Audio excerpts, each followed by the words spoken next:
बिस्मिल्लाहिर्रहमानिर्रहीम। Assalamu alaikum students, how are you students? I hope you are fine. It's your physics lecture class 9 on the behalf of Leeds Grammar School. Inshallah you will be learn and enjoy this video. Today our topic is efficiency. What is the efficiency? First of all students की definition को read करते हैं. The ratio of required form of energy obtained from a system as output to the total energy given to it as input. हम बात करें student efficiency की तो हम करते क्या हैं कि जो आउटपुट होती है जो हमें रिक्वायर्ड फॉर्म से हमें मिली है, कब मिली है? जब हमने स्टूडेंट हमें कोई एनर्जी जो गिवन की है एज अ इनपुट के तौर पे, तो उसको हम नाम देते हैं, उस रेशियो को हम कहते हैं एफिशिएंसी. तो यहाँ पे स्टूडेंट्स का मैथमेटिकल फॉर्मूला है efficiency is equal to required form of output to, यानी कि ओवर टोटल इनपुट एनर्जी. ये थी हमारे पास स्टूडेंट एफिशिएंसी का फॉर्मूला. लेकिन अगर हम बात करें स्टूडेंट परसेंटेज एफिशिएंसी की, तो हम क्या करेंगे, इसी फॉर्मूले के साथ हम 100 को क्या कर देंगे, मल्टीप्लाई, तो वो हमारे पास क्या फाइंड आउट हो जाएगी, उसकी परसेंटेज इन एफिशिएंसी. याद रखिएगा स्टूडेंट्स, कोई भी सिस्टम या कोई भी मशीन आप ले लें तो उसकी 100% स्टूडेंट एफिशिएंसी नहीं हो सकती. अगर तो स्टूडेंट किसी की भी 100% एफिशिएंसी होती है तो हम उसको नाम देते हैं कि वो आइडियल सिस्टम होता है. Class 9 chapter number 6 page number 136 topic efficiency.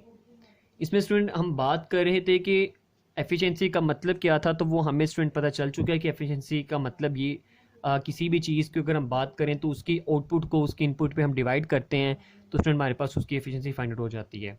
उसके बाद स्टूडेंट बात हो रही थी किसी आइडियल सिस्टम की, कि आइडियल सिस्टम से क्या मुराद है. तो ज़रा गौर करें स्टूडेंट, आइडियल सिस्टम से अगर हम देखें तो ideal system is that which gives an output equal to the total energy used by it. In other words its efficiency is 100%. People have tried to design a working system that will be 100% efficient, but practically such a system does not exist. ऐसा system students हमें कभी मिला ही नहीं है, ना ऐसा बन सकता है. क्यों नहीं बन सकता?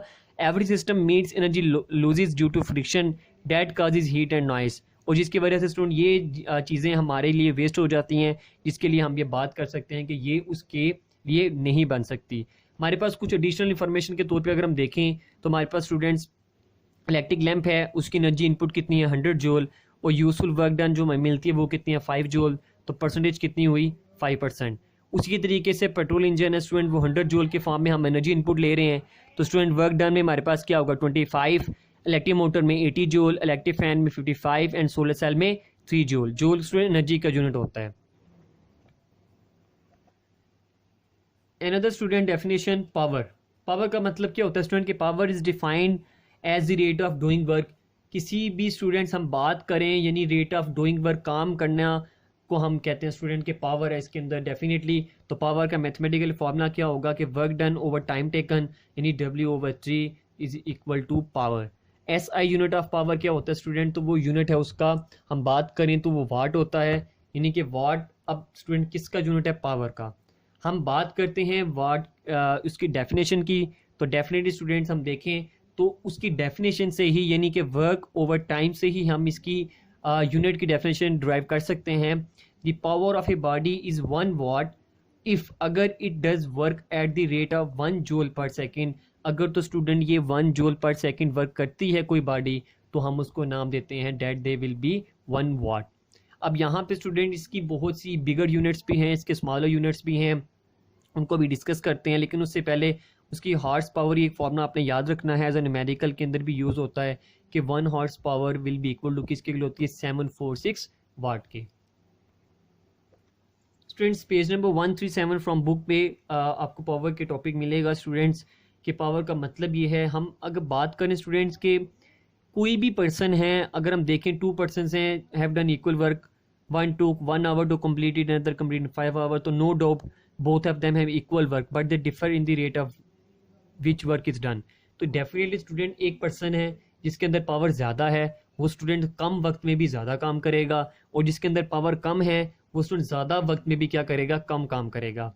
तो पावर की डेफिनेशन हमने बात कर ली अभी तो. लेकिन पावर स्टूडेंट क्वांटिटी कौन सी है, तो याद रखिएगा ये एक स्केलर क्वांटिटी है, यानी कि वर्क यानी power is a scalar quantity. उसके बाद स्टूडेंट इसकी डेफिनेशन भी हमने रीड कर चुकी है वर्ड की। उसके बाद इसके मैं बात कर चुका था इसके यूनिट्स भी हैं होते हैं, यानी कि वो मेगा वाट भी है, किलो वाट भी है, जिसको हम प्रीफिक्स के तौर पे यूज़ कर सकते हैं 10⁻3 10⁻6 यानी mega watt and kilo watt के तौर पे। और 1 हॉर्स पावर ये फार्मूला आपने याद रखना है कि 746 वाट के इक्वल होता है। इन डेफिनेशन को स्टूडेंट आप लोगों ने लर्न करना है एज अ टेस्ट फॉर्म के अंदर send in to us. Stay home, stay safe, अल्लाह हाफिज़।